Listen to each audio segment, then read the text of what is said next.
Corruption, بے روزگاری اور جہالت سے متعلق جو بے شمار کہانیاں آپ سنتے ہیں، اور یہ کہانیاں صبح و شام کے دھندلکوں میں ماضی کا حصہ بن جاتی ہیں۔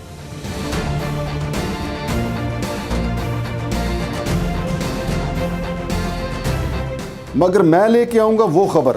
جو بنے گی ہٹ سٹوری اور ہوگی عوام کی آواز۔ خبر وہی ہے جو اقتدار کے ایوانوں میں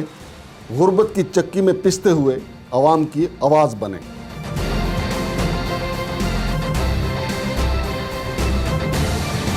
دیکھیے پروگرام ہٹ سٹوری شمشاد مانگٹ کے ساتھ۔ بسم اللہ الرحمن الرحیم۔ ناظرین، پروگرام ہٹ سٹوری کے ساتھ میں ہوں آپ کا میزبان شمشاد مانگٹ، اور آج کی ہٹ سٹوری پاکستان کے معروف ڈرامے ارطغرل سیریز کے حوالے سے ہے۔ ناظرین، جیسا کہ آپ جانتے ہیں کہ ارطغرل ڈرامہ جو ہے اس نے تمام پاکستانیوں کے دل مو لیے ہیں اور پوری پاکستانی قوم اس کی دیوانہ نظر آتی ہے۔ لیکن ارطغرل غازی، جیسا کہ ٹی وی ڈرامے میں دکھایا گیا اور یہ تاریخ بھی ہے، نہ وہ سلجوقوں سے جھکا، نہ ہی اس کو منگول جو ہیں وہ دھوکہ دے سکے، نہ اس کو اپنے دھوکہ دے سکے اور نہ ہی اس کو غیر دھوکہ دے سکے۔ لیکن یہاں پہ ایک دلچسپ بات جو ہے، پاکستانیوں نے اس کو لوٹ لیا ہے۔ اور میں آج آپ کو بتاؤں گا کہ پاکستان کی ایک جعلی سوسائٹی بلیو ورلڈ سٹی، جس کے پاس نہ NOC ہے، نہ لے آؤٹ پلان ہے، اور RDA راولپنڈی ڈیولپمنٹ اتھارٹی اس کے خلاف مقدمہ درج کرانے کے لیے عدالت گئی ہوئی ہے، لیکن بلیو ورلڈ سٹی نے لوگوں کو دھوکہ دینے کے لیے ارطغرل غازی کے ساتھ ایک سمجھوتا کیا ہے، اس کو اپنا برانڈ ایمبیسڈر جو ہے وہ بنایا ہے۔ جیسا کہ آج کے بے شمار قومی اخبارات میں یہ اشتہار بھی چھپا ہے، جس میں انہوں نے یہ دکھایا ہے کہ ارطغرل غازی کے ساتھ ہمارا معاہدہ ہو گیا ہے اور وہ ہمارے پاکستان میں ایمبیسڈر ہوں گے۔ ناظرین، پاکستان کی پہلے بھی ایسے فراڈیے جو ہیں یہ بنارسی ٹھگ ہیں بنیادی طور پہ، اور یہ بنارسی ٹھگوں کی جدید ترین ایک قسم ہے۔ جیسا کہ پاکستان کے بدنامی میں ایسے بنارسی ٹھگوں نے ہمیشہ ہی بڑھ چڑھ کے حصہ لیا ہے۔ اس سے پہلے بھی کئی ایسے فراڈ ہوئے ہیں جس کے عالمی سطح پہ پاکستان کی بہت بدنامی ہوئی۔ تو یہ ایک بہت بڑا دھوکہ ہے جو پاکستانی قوم کو دینے کے لیے یہ کیا گیا ہے۔ یہ معاہدہ بھی ایک دھوکہ ہے، اور اس سے پہلے جو کروڑوں فائلیں انہوں نے فروخت کی ہیں وہ بھی ایک بڑا دھوکہ ہے۔ جو یہ اسکینڈل عنقریب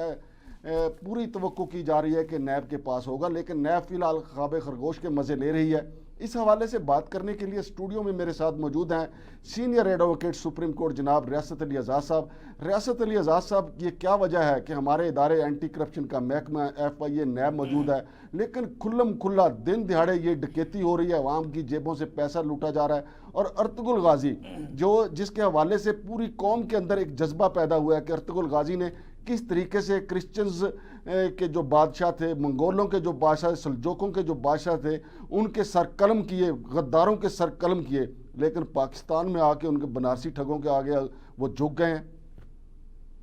جی ریاست صاحب۔ بسم اللہ الرحمن الرحیم۔ مانگڑ صاحب، بات یہ ہے کہ سب سے پہلے تو یہ ذمہ داری بنتی ہے جو رجسٹرار کوآپریٹو سوسائٹی ہے، اس کی ذمہ داری بنتی ہے کہ وہ دیکھے کہ کیا وہ پورا کرائٹیریا جو لاء کے اندر بتایا گیا کوئی سوسائٹی اس کو فلفل کر رہی ہے یا نہیں کر رہی۔ اگر وہ نہیں کر رہی تو ان کو فردر کسی بھی طرح کا کوئی کام نہ کرنے دیا جائے، چونکہ عوام تو اشتہاروں کو دیکھ کے آتی ہے، عوام تو بیچاری جہاں دیکھے گی کہ ہمیں کچھ فائدہ ہو رہا ہے تو وہ وہاں پہ جائے گی۔ لیکن سوال یہ پیدا ہوتا ہے کہ ان کے پاس NOC بھی نہیں ہے، جو کہ مینڈیٹری پروویژن آف لاء ہے۔ NOC کے بغیر وہ فنکشن کر رہے ہیں۔ کروڑوں کی اگر وہ جیسے آپ بتا رہے ہیں کہ جنہوں نے فائلیں بیچ دی ہیں، تو وہ لوگ جن کو لوٹا گیا ہے ان کی جو منی ہے وہ کون واپس کرے گا؟ آج آپ FIA کو اٹھا کے دیکھیں، آپ نیب کو اٹھا کے دیکھیں تو وہاں پہ بے تحاشا کیسز ہیں، لیکن لوگوں کو ریلیف کیا مل رہا ہے؟ دیکھنا یہ ہے کہ آپ عوام کے انٹرسٹ کو کس حد تک واچ کرتے ہیں، تو یہ متعلقہ اداروں کی ذمہ داری بنتی ہے۔ میں سمجھتا ہوں کہ اگر جنرل پبلک کو لوٹا جا رہا ہے تو یہ نیب کی جورسڈکشن بنتی ہے، وہ اس پہ ایکشن لے۔ اور دوسری بات کہ دیکھیں، یہ کوئی عام چھوٹی سی بات نہیں ہے۔ ارطغرل غازی یہ واحد ڈرامہ ہے جس نے دنیا کی تاریخ میں سب سے زیادہ مقبولیت حاصل کی ہے، جس کے اندر ارطغرل غازی ایک آئیڈیل شخصیت اور اسپیشلی مسلم امہ کے لیے ایک لیڈر، ایک رہبر اور ایک رہنما اور خلافت عثمانیہ کی بات کرنے والا، وہ اتنا آئیڈیلائز ہو گیا ہے، پاپولر ہو گیا ہے۔ آپ دیکھیں ان کو، آپ بجائے کہ آپ رسپیکٹ دیں، آپ اگر ان کے ساتھ بھی چیٹنگ کر رہے ہیں and they have been defrauded by this society, تو یہ جرم ہے۔ اور دوسری بات ہے کہ حکومت پاکستان کو بھی اس پہ سوچنا ہے، اس کے اندر جتنے بھی ادارے بیٹھے ہوئے ہیں ان کو یہ دیکھنا ہے کہ پاکستان کے اندر ایسے وہ لوگ جو آج مسلم امہ کے لیڈر کے طور پر ان کو دکھایا گیا ہے، اگر پاکستان میں ان کے ساتھ فراڈ کیا جا رہا ہے اور ایک غیر قانونی جس کے پاس کوئی این او سی نہیں، ایسی سوسائٹی اس کو امبیسڈر مقرر کر رہی ہے، تو میں سمجھتا ہوں کہ یہ جرم ہے۔ حکومت وقت کو چاہیے کہ پاکستان کے اندر اگر ایسا کوئی بھی امبیسڈر بننا چاہتا ہے یا کوئی سوسائٹی یا کوئی ادارہ کسی کو اس کا امبیسڈر بنانا چاہتا ہے، تو اس کے لیے پری ریکوزٹ یہ ہونا چاہیے کہ اس کو انٹیریئر منسٹری سے آ کے سب سے پہلے این او سی لینا چاہیے، اس کی پرمیشن ہو تو وہ کسی کو امبیسڈر تعینات کر سکتے ہیں، مقرر کر سکتے ہیں۔ ادروائز اگر ایسا کوئی کر رہا ہے تو وہ پاکستان کی مسلمانوں کی بےعزتی اور بدنامی کا باعث بن رہا ہے۔ ریاست صاحب، میں آپ کے تھوڑا سا علم میں اضافہ کروں کہ نیب نے اس حوالے سے ایک نوٹیفیکیشن کیا تھا کہ کوئی بھی سوسائٹی، وہ خواہ کوآپریٹو ہو یا پرائیویٹ ہو، وہ مارکیٹنگ نہیں کر سکے گی جب تک کہ اس کے پاس این او سی ہوگا، یعنی اشتہارات نہیں دے سکے گی۔ اس سلسلے میں سینٹ کوآپریٹو ہاؤسنگ سوسائٹی نے اشتہارات دینے کی کوشش کی تھی اور اگلے ہی دن اس کو بین کر دیا گیا تھا، لیکن یہاں آپ دیکھتے ہیں کہ مافیا کے سامنے، بنارسی ٹھگوں کے سامنے اور اس قسم کے لوگ جو پیسے کا بے دریغ استعمال کرنا جانتے ہیں، ان کے سامنے ہمارے ادارے بے بس ہو جاتے ہیں۔ ایف آئی اے موجود ہے، اینٹی کرپشن کا محکمہ موجود ہے، نیب موجود ہے، لیکن یہ مارکیٹنگ بھی کر رہے ہیں، اپنی فائلیں بھی بیچ رہے ہیں، اور اب انہوں نے قوم کی جو دلوں کی دھڑکن ارطغرل غازی، اس کے ساتھ ایک معاہدہ کر لیا ہے اور اس کے نام پہ فراڈ ہوگا۔ جب ترکی میں اس کو پتہ چلے گا کہ میرے نام پہ پاکستان کے کتنے لوگ لٹ گئے، تو کیا پاکستان کے ساتھ کیا ہوگا؟ قانون موجود ہے لیکن ادارے مفلوج ہیں۔ کیا کہتے ہیں آپ اس پہ؟ میں یہ سمجھتا ہوں کہ ادارے دیکھیں، انصاف وہ ایک ہمارا میگزم ہے لا کا کہ it is not a justice that the justice has been done but it seems to be done, یعنی انصاف یہ نہیں کہ انصاف کیا جائے، انصاف ہوتا ہوا نظر آئے۔ تو میں سمجھتا ہوں کہ یہ اداروں کے لیے ایک سوچ، ایک فکر اور اس پہ ایک سیریس اور سوئر ایکشن لینے کی ضرورت ہے، تاکہ سادہ لوگ پاکستانی ایک تو لٹنے سے بچ جائیں، دوسرا پاکستان کی جو نیک نامی ہے، جو عزت ہے، اس پہ کوئی ایسا حرف نہ اٹھ سکے۔ اور میں سمجھتا ہوں کہ ترکی کے ساتھ ہمارے بہت اچھے تعلقات ہیں، اور ترکی اس وقت پوری دنیا کے اندر مسلم امہ کو لیڈ کر رہا ہے، تو لوگوں کے جذبات بھی ان کے ساتھ ہیں۔ تو وہاں کے لوگوں کے ساتھ جو اس وقت وہاں پہ ہیرو کے طور پر آپ پوری دنیا کے اندر جانے جا رہے ہیں، اگر ان کو یہ پتہ چلے گا کہ پاکستان کے اندر بیٹھے لوگ ہمارے ساتھ بھی وہ خود وہ ہے نا، ایک سپریم کورٹ کی ججمنٹ، اس کا ایک میں میگزم مانگڑ صاحب آپ کو بتاتا ہوں این او سی کے حوالے سے، اس میں انہوں نے ہولڈ کیا کہ اگر کسی بھی بلڈنگ کی، یعنی foundation of a building is illegal, superstructure which is made over that building that would also be considered illegal۔ تو ان کے پاس تو این او سی نہیں ہے، تو ان کو تو آگے فردر ایک اشتہار دینا، ایڈورٹائزمنٹ کرنا، کوئی بھی کام کرنا، بکنگ کرنا، ٹرانسفر کرنا، الاٹ کرنا، اس کے وہ اتھورائز نہیں انٹل انلیس کہ وہ ایک ریلیونٹ ادارے سے جس سے مینڈیٹری ہے کہ وہ این او سی آبٹین کرے، وہ نہ حاصل کر لیں۔ میں آپ کو بتاؤں ریاست علی اعزاز صاحب، ان کے جو سربراہ ہیں، میں تو کہوں گا جو ان کے سرگنا ہیں، یہ سعد نذیر صاحب،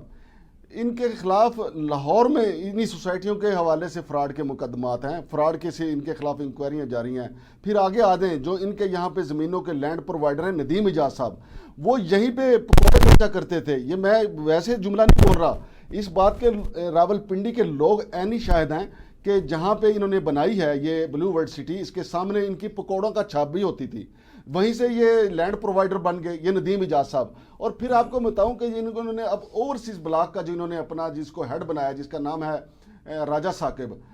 وہ موصوف جب ان کا صحافیوں سے پنڈی میں جھگڑا ہوا، حساس ادارے کا جعلی افسر بن کے وہاں سے گاڑی نکلوا کے لے گئے، دیکھیں وہ بھی فراڈ تھا، وہاں بھی انہوں نے لوگوں پہ تشدد کیا، مقدمہ درج ہوا، لیکن چونکہ پیسے کے آگے اور طاقتور لوگوں کے آگے سب بے بس ہو جاتے ہیں۔ تو یہ ایک مافیا ہے، تو اس کے سامنے یہ ٹھگز آف پاکستان ہیں، ٹھگز آف اسلام آباد ہیں، ٹھگز آف لاہور ہیں، ٹھگز آف راول پنڈی ہیں، لیکن ادارے ان کے سامنے مفلوج ہیں۔ تو آپ کیا کہتے ہیں کون سا ادارہ ان کے خلاف ایکشن لے گا؟ اس وقت تک تو ارطغرل غازی بدنام ہو چکا ہوگا۔ دیکھیں مانگڑ صاحب، پاکستان کے اندر فراڈ کرنا سب سے زیادہ آسان ہے، اور میں سمجھتا ہوں کہ ہاں یہ کوئی فخر کی بات نہیں ہے، یہ باعث شرم بات ہے کہ پاکستان کے اندر اور اسپیشلی جب سے یہ سوسائٹیز کا کاروبار چلا ہے مانگڑ صاحب، اس پبلک کے ساتھ وہ فراڈ ہوا ہے، لوگوں کے اربوں روپے جو ہیں یہ لوگ کھا کے لوٹ کے، لوگوں کے پاس زمینیں تک نہیں ہیں اور ان لوگوں نے اربوں روپے جو ہے وہ پبلک سے لے لیے ہیں۔ اور آج نیب بھی بیچاری کیا کرے، وہ کہاں کہاں جائے، یا پورا کا پورا جو ہے وہ جو معاشرہ ہے وہ انہوں نے کرپٹ کر دیا اور معاشرہ کرپٹ ہو گیا ہے۔ وہ کتنے لوگوں کو ریفنڈ دے رہے ہیں؟ میرے نالج میں ہے کہ بہت ساری سوسائٹیز ایسی ہیں جن کا ریکارڈ تک انہوں نے طلب کر لیا ہے اور ان کے اندر فیکٹریز جو ہیں ان کو وہ واپس کر رہے ہیں، ان کے پیسے جو ہیں۔ میں سمجھتا ہوں کہ ایک ایسا میکنزم ہونا چاہیے، اس پہ لیجسلیشن ہونی چاہیے، اس پہ پارلیمنٹ کو کام کرنا چاہیے کہ لوگوں کو لوٹنے سے بچا جائے۔ اگر آپ لوگوں کو کم از کم وہاں پہ بیٹھ کے فائدہ نہیں دے سکتے تو کم از کم نقصان تو نہ ہو۔ میں سمجھتا ہوں کہ اس کے لیے ایک سٹرونگ ایکشن آف پلان ہونا چاہیے اکارڈنگ ٹو لا۔ ایسے رولز، ایسے لاز ایسے بنا دیے جائیں کہ کوئی شخص سوچے بھی نہ کہ وہ جنرل پبلک کے ساتھ فراڈ کر رہا ہے یا کوئی دھوکہ کر رہا ہے۔ بہت شکریہ ریاست علی اعزاز صاحب۔ ناظرین، ہم کوشش کریں گے کہ یہ ساری معلومات ترک ایمبیسیڈر تک کو پہنچائیں، بلکہ ترک حکومت تک بھی پہنچائیں اور یہاں کے نیب کے چیئرمین تک کو بھی پہنچائیں کہ جناب آپ نے کہا تھا کہ جس کے پاس این او سی نہ وہ مارکیٹنگ نہیں کر سکتا، لیکن یہ دھڑلے سے مارکیٹنگ بھی جاری ہے، لوگوں کو لوٹا بھی جا رہا ہے، یہ مافیا ہے۔ ہم اپنی پوری کوشش کریں گے جناب وزیر داخلہ اعجاز شاہ صاحب کو بھی بتائیں کہ جناب یہ دھڑلے سے فراڈ اور نوسر بازی جاری ہے اور جدید دور کے بنارسی ٹھگ جو ہے وہ ہم کو لوٹ رہے ہیں۔ شمشاد مانگڑ کو اجازت دیجیے، اللہ حافظ۔ کرپشن، بے روزگاری اور جہالت سے متعلق جو بے شمار کہانیاں آپ سنتے ہیں اور یہ کہانیاں صبح و شام کے دھندلکوں میں ماضی کا حصہ بن جاتی ہیں۔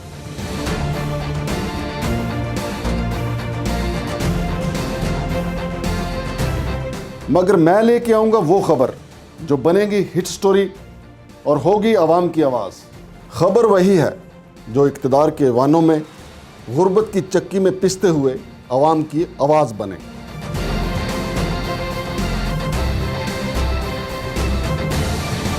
دیکھیے پروگرام ہٹ سٹوری شمشاد مانگٹ کے ساتھ۔